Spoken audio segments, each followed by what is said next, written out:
So I wanted to put a short tutorial video together today on using this openSTARs package here in just a normal Windows 11 environment here. The openSTARs package lets you build SSN objects for stream network modeling. And it's incredibly useful too to do these types of analyses without kind of relying on Esri software and the STARS ecosystem too. Getting openSTARs to work on Windows does take a little bit of setup, but it's not, I don't think it's too crazy. But there are some steps that are more than just like a simple Python import or our package library load too. So I'm just going to make this video today just to kind of walk you through the process on a typical Windows setup here. So this tutorial is going to assume that you've already read the README file on the GitHub page, and you've already read the publication by Mira and Aaron and the others here, and that you're also already familiar with the SSN tools and theory and stars and so forth there. So if we jump into it here, I think the key is just kind of sticking to the steps in the README here. So we'll start by just assuming that you already have a digital elevation model that's kind of set up for hydrological modeling, like the sinks are filled. It's projected in a planar coordinate system, so the x and y's are, the units are meters, and the distances are correct here. So in this one, I just got it in a UTM zone projection for a watershed of interest here. The next kind of steps there are to get set up with the grass environment there. So here in my demo, I've just got like a series of steps I'm gonna do. So I just have my raw digital elevation model, a digital elevation model with the sinks that are filled and so on, some survey points, predictive variables, and some steps to set up grass here and get a grass database going. One of the things I see tripping people up a lot of times is trying to start or just being shown how to start RStudio within a grass session. So this step is, if it's your first time doing it, it's a little bit non-trivial, but it can be really useful for using our grass too. So I'm gonna see how I've closed out of RStudio. I don't have RStudio open. I'm gonna start grass and then from the command line, and then I'm gonna start an RStudio session from within grass too. And so that's one of the things we kind of want to do there to get set up with the package. So I actually don't know where grass is installed on my computer, but I can just kind of find it by going to the QGIS. I'll go to open file location. I'm just looking for the directory. Here's just the shortcut. But so this is where I have QGIS installed on my computer. So I'll just copy that path, put it in the search bar. And this is my local installation of QGIS. You can see here I'm running 3.2.2.10. Then we're gonna go in this folder called bin, and then we'll scroll down until we find a file here called grass78.bat. It might be called another version of grass if that's what you're using there, but we'll just click on that. And we'll give it a second here, but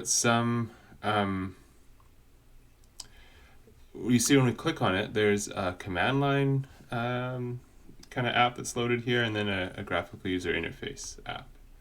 So we're going to ignore the command line one for a second. We'll just go straight to this GUI. And the first thing I need to do is to start a grass location and map set too. We won't use this for the rest of the project, but it's just an initial. We don't have to worry about whatever data is in there or not. I'll just say new.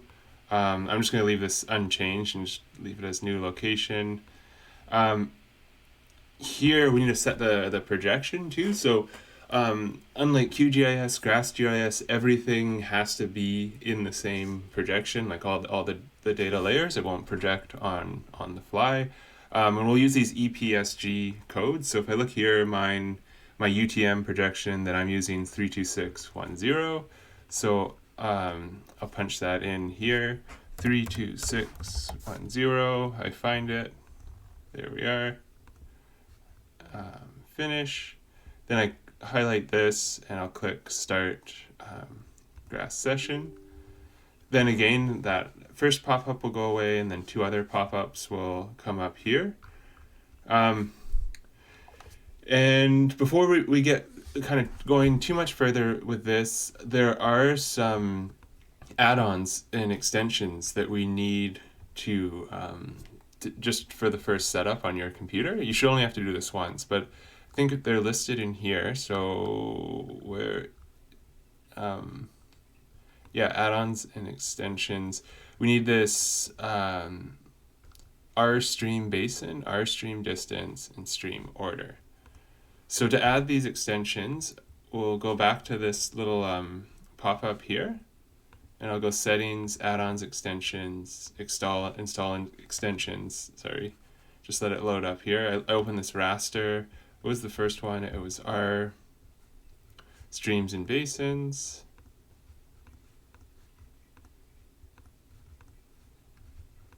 Oh, sorry, R.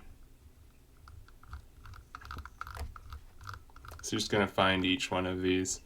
I think I can just double click it and you can see how it says installing here.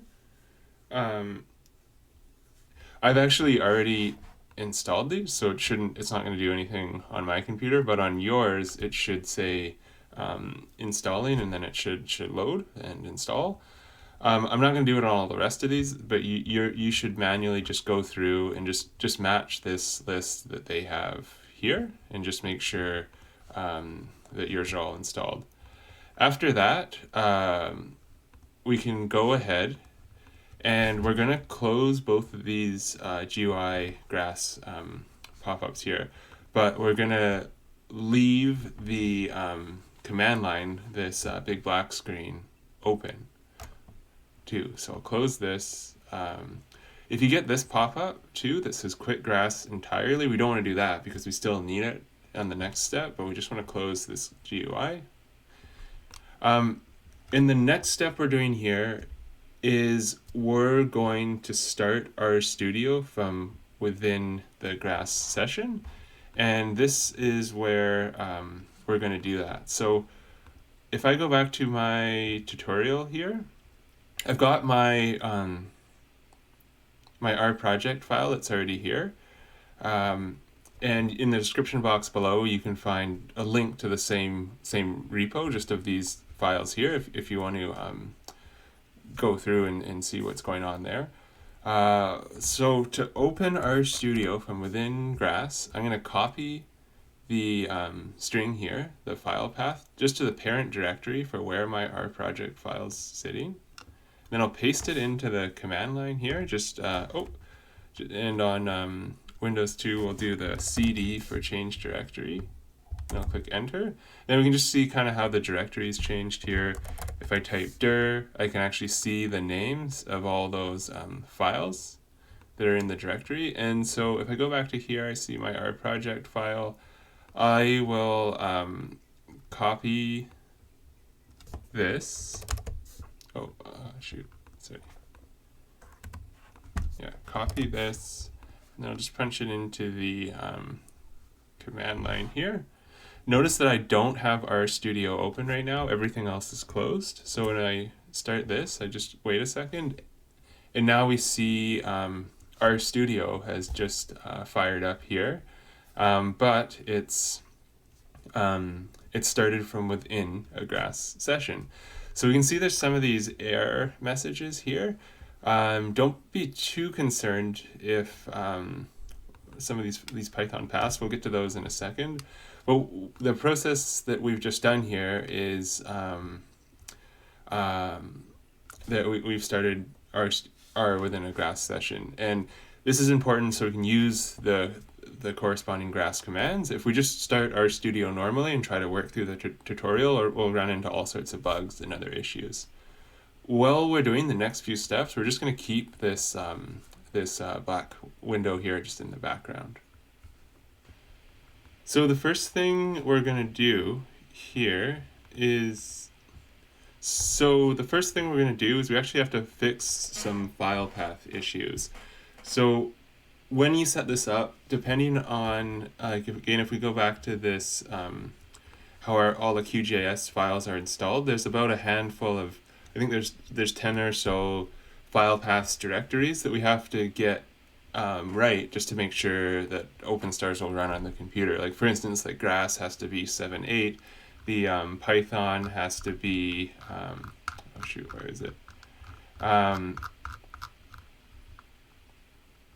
Yeah, like whatever version 3.9 and Python 3 and so forth too. We just have to make sure there's a few of these that it's going to reference, and we need to make sure we get that those are the same between the directories and what we have on our computer too. So if we go to here where there's this orbital source, this R grass setup with R2, this set of instructions here, we're gonna flip through these, and we're at each of the steps we're just gonna make sure that our there's no issues with our file paths here. So I've actually just copied this script here. It's in the sample help repo there, but I've just kind of put this as fix possible file paths issues. So we're going to walk through this file, and what we're going to do at each step is we're going to fix everything to make sure it matches what we have on our computer. So I don't have QGIS 3.114, I have QGIS 3.22-10. So I'll go ahead but everything else is the same. I'm in the C program files there, so I'll just change the parent root directory to that. What else was there here? I think this was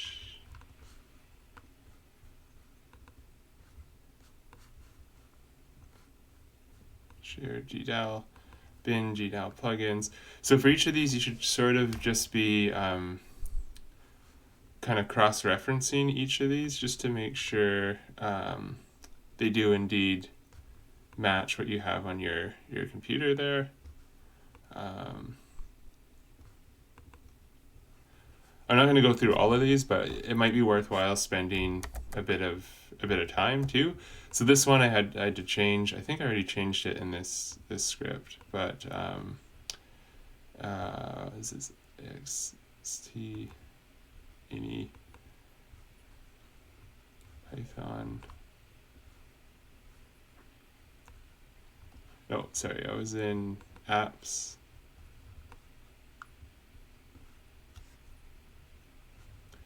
Yeah, mine was Python 3.9, so I'll just change that.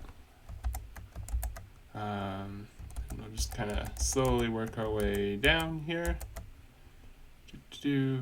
I've already checked all of these on my computer, so I'm not going to go into each of them, but what I want you to do is for each of these items here that they've listed, I want you to kind of cross-reference it to what you have locally installed, just to make sure the versions of all the dependencies outside of our do indeed match here.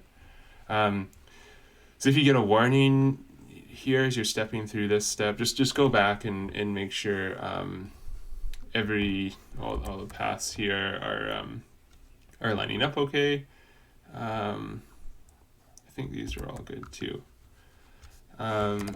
So there we go. On that step, we've just gone through and fixed all the paths of all the dependencies for grass, Python, and whatever there, and just made sure that what we're telling the program where to look for the dependencies, that it matches what we have on our computer. Okay, so the next step, we're going to continue with the openSTARs tutorial here, and now we're getting into this component where we're going to set up and initiate the session, and we're going to run through the steps that build our SSN, our object.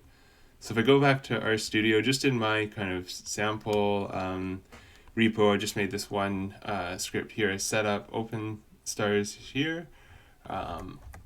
So I've already got, again, I'm still in this RStudio from within Grass session here. So I'm just library openSTARs. I'm actually going to run all of this again. Oops. The step 01. I'm sorry, I'm not actually sure if I have to do that because I just loaded the library here. I don't know if it resets the paths. So just to reiterate, what I just did is I just reset the paths again. Yeah, I want to be kind of checking some of this. So yeah, I'm still in the right QGIS directory here. Oops, this is an older demo here, so just update the version.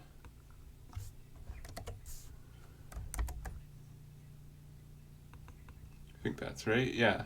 Okay, and then yeah, I'll just kind of walk through these steps here. I've got my digital elevation model. This thing is the projected versions just sitting right here in my local directory. And so all I kind of did to prepare this is just a Canadian digital elevation model from CDEM on the GeoGratis site, and it's the kind of the sinks in that were filled. I'm not actually even sure if we need to do that the way the Grass runs. And we'll get to our first openSTARs command here. This setup Grass environment. So I got the dem path, the path to the GIS base in Grass, this database here. Oh, sorry, I think I screwed up here. Let's just double check this. Oh, I just called my geodatabase new location here. So remember that thing we created in Grass there, just on the previous step. All right, let's see if this works. If you get any errors on this step, most likely just to kind of go through and double check these file paths or check the file paths here. Errors are usually related to something's off on your computer, and it's probably the version of Python or QGIS that's kind of throwing you off. And if that's the case, kind of dig through this file a little bit further. But we'll go ahead and run this.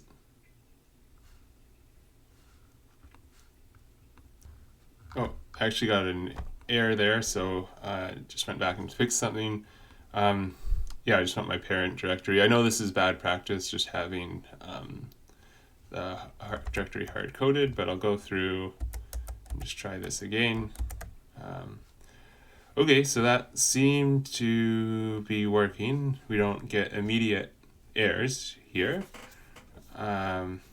These warnings are just warning about a pending switch to new versions of Grass. So depending on how the package is maintained and what happens with Grass over this year, we'll see what happens to this. So some of the instructions in the video might change in the future.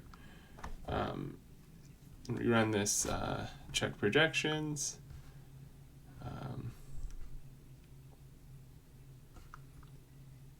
I think we're okay to keep going with these warning messages, but if you get a warning message about XML layers or something like that, then go back to this this file here and just make sure your paths are all okay there. All right, I'll load the sites, my version of Python. Okay, I won't go over this in the tutorial in too much detail, but I made just a handful of predictor variables here. So we got some roads for road density and some topography variables. And we'll go ahead and add those in here with the import data. So I've got my raster, roads.shape, and my vector inputs. Yeah, let's bring this down here. I'll go import.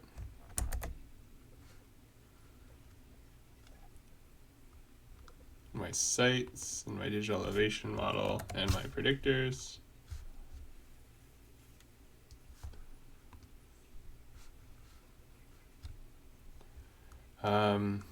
Great, okay.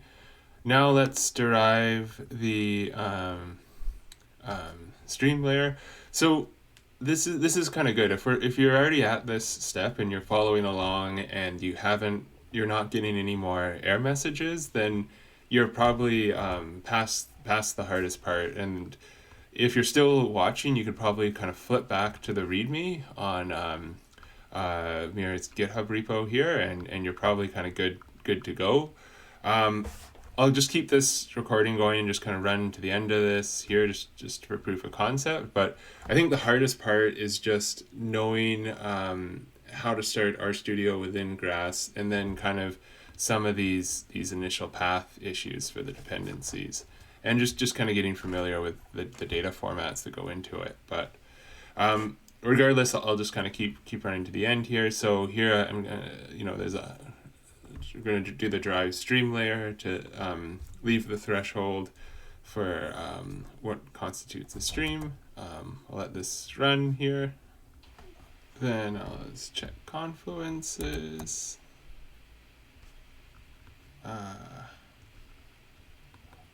Okay, I guess I'll try this. Correct confluences. Oh, so looks like I just got an error here for the complex confluences. I'm just looking at the issues and it looks like this again.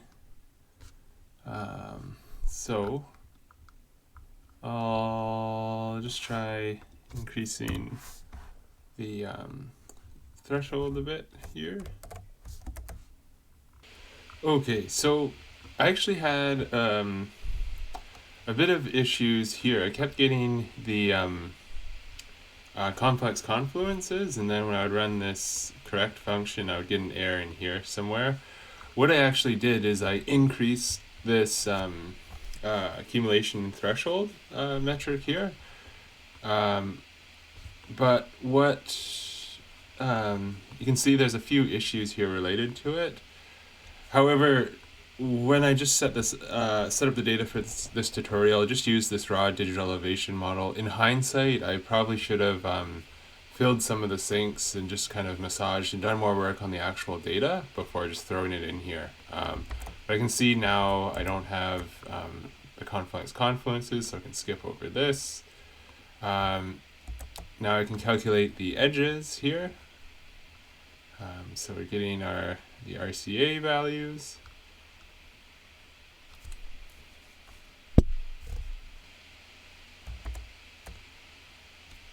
So just keep walking down here. Great, now we can see our stream edges, and we have the flow accumulation and upstream distance. Oh, perfect. Okay, this is exactly what we want to see.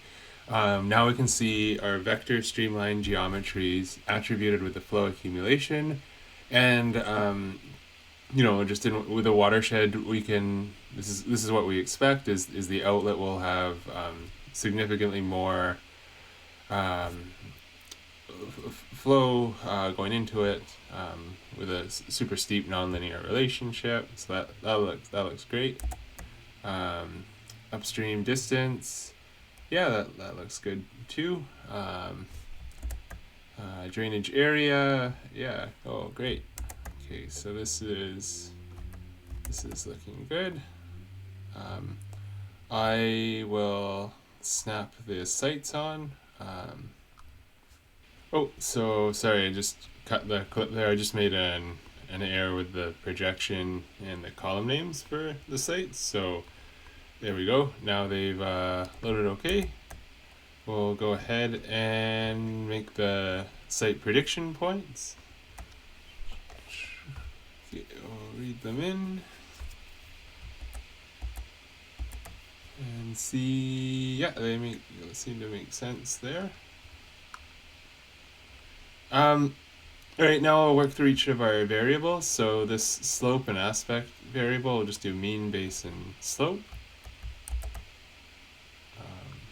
I'll run that through as a raster predictor variable.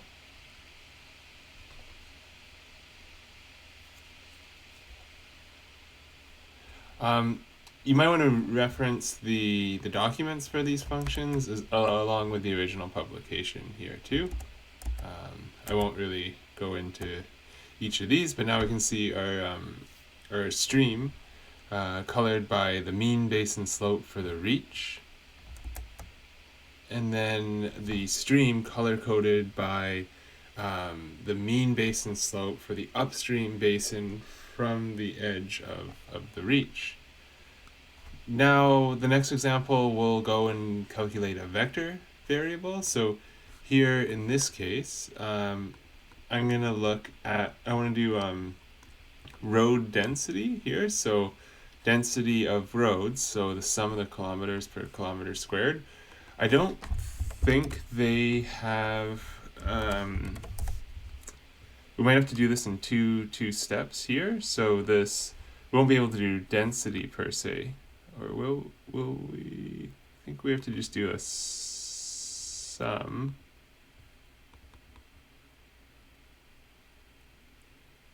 Count point.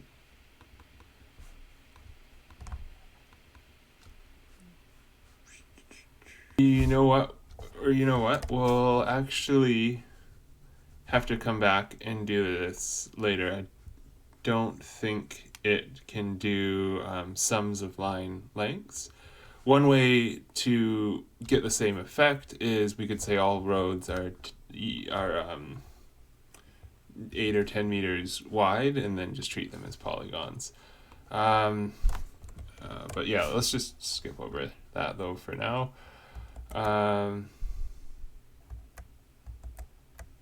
Right, so yeah, so we didn't calculate that.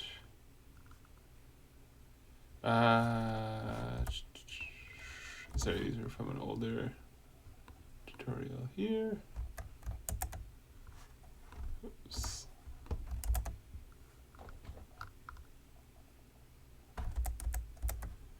So, oops, never mind. Sorry, that was just some old junk code here. Then we'll calculate them for the predictions. Okay, and the last step is just to export the SSN object. So I've just done that here. I just ran this a second ago, and I go and look in the folder here. So there's my new SSN object, and I've got the edges, the streamlines, predictions, sites, and the network tables. So it's a SSN object that's ready for the modeling there. I can go ahead and import those files here into QGIS and just make sure everything looks okay. Yeah, so here I've got the prediction sites, so like where I went out in the field and did the measurements, the measurement sites, the prediction sites, and the streamline edges.